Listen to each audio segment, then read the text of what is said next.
2 pounds of ground beef at my local store this week. $14. I did not buy it. Not because I could not afford it, because I have not needed to buy ground beef from a store in 11 years. Right now, sitting in my cellar, there are 14 jars of beef that I packed last October. They will still be good next October. The October after that too, if I wanted to wait that long. I am Edwin Yoder. I farm in Holmes County, Ohio.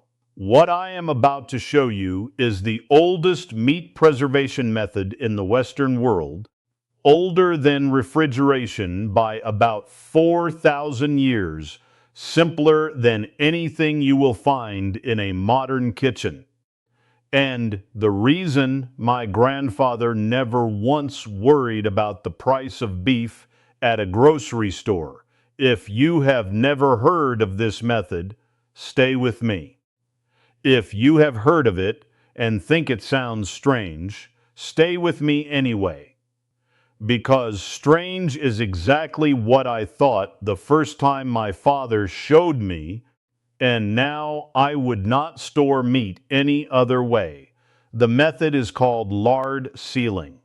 You pack cooked meat into a glass jar and cover it completely with hot rendered lard. The lard cools, hardens, and forms an airtight seal over every surface of the meat. No oxygen reaches it. No bacteria can survive without oxygen. The meat stays preserved at cellar temperature for 10 to 14 months without a single degree of refrigeration. My grandfather used it. His father used it. The Romans used a version of it 2,000 years before my family ever set foot in Ohio. The French still call their version confit and charge $40 a jar at specialty grocery stores for the exact same thing my grandmother made every fall for nothing. Before I show you how, I want you to subscribe if this is the kind of knowledge you are looking for, because every week I put out something my family has done for generations on this farm, tested and proven, with nothing to sell you at the end of it. Now here is exactly how we do it. You need 3 things: ground beef, rendered lard, and glass jars with tight lids. That is the entire supply list. Start with the beef. Brown it completely in a cast iron pan over medium heat. You want it cooked through with no pink remaining, broken into small crumbles the way you would for a pasta sauce or a taco filling. Season it however you like at this stage: salt, pepper, garlic, whatever your family eats. The seasoning goes in now because once the lard seals it, that flavor is locked in for the entire storage period. Drain every drop of fat from the pan and set the beef aside. This step matters. Residual cooking fat from the beef itself can go rancid faster than rendered lard, and you do not want it competing with the seal you are about to create. Now the lard.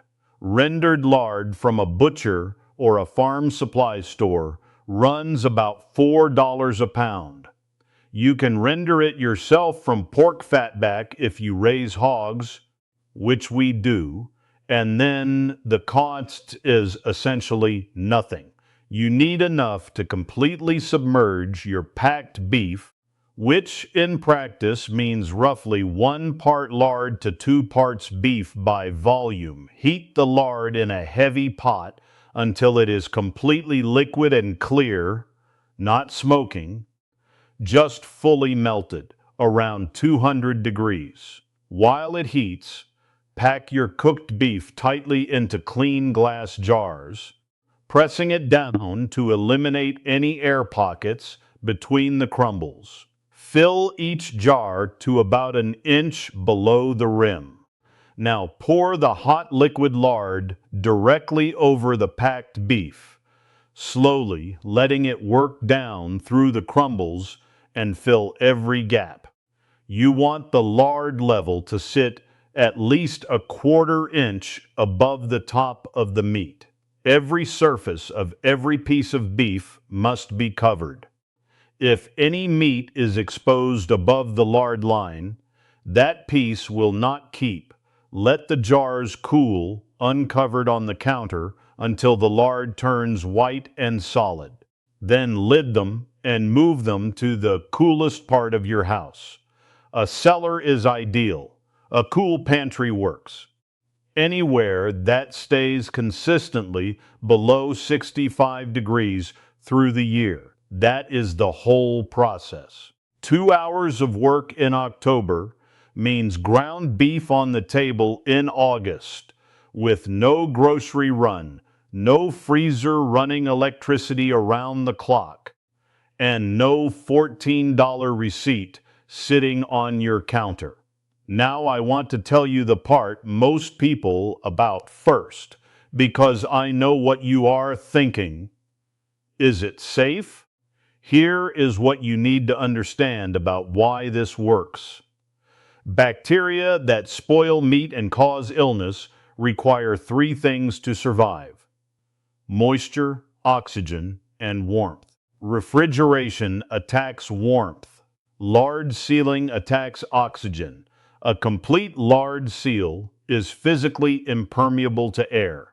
The bacteria that would otherwise break down the meat simply cannot function without the oxygen the lard has excluded. This is not a theory. This is the physics of preservation that every culture on Earth independently discovered before refrigeration existed. The French sealed duck in duck fat. The Germans sealed pork in schmaltz. The English sealed game birds in butter. My people sealed beef and pork in lard. Different fats, same principle, same result. Food that lasts through seasons without a machine running all night. The one thing that will ruin a batch is incomplete coverage. Before you lid each jar, look down through the glass from the side and confirm the lard layer is solid white from the bottom to the top of the meat level with no gaps, no gray patches of exposed beef showing through. If you see any, reheat a small amount of lard and top it off before sealing. That check takes 30 seconds, and it is the only quality control this method requires. When you are ready to use the meat, open the jar, scoop out the lard layer, and set it aside. That lard is still good for cooking. My wife uses it for pie crusts and pan frying through the winter. Nothing from this process goes to waste. Reheat the beef in a pan with a splash of water, breaking it up as it warms. It will come out tasting exactly as it did when you packed it. The texture is softer than freshly cooked beef, which actually works well for sauces, soups, and fillings where you want the meat to integrate into the dish rather than stay in distinct crumbles. Last October, I packed 14 jars, 14 pounds of ground beef, bought directly from a neighbor who raises cattle, purchased in bulk at a price well below anything the grocery store charges per pound because I paid for the whole animal's ground output at once. 14 jars in the cellar. 14 weeks of meals that cost me nothing at the checkout counter, no matter what beef does at the store between now and next fall. That is the math that matters. One afternoon in October. A year of beef on the shelf If you try this, tell me in the comments. Tell me what state you are in and whether you have a cellar or whether you are working with a cool pantry, because the storage temperature question comes up every time I talk about this, and I want to hear what people are actually working with. And hit subscribe if you are not already, because next week I am going to show you how we store 200 eggs through winter for $3 with no refrigerator and no freezer, using a method documented since 1884 that works so well, the eggs are still good the following June. The grocery store has known about it the entire time. They just never had a reason to tell you.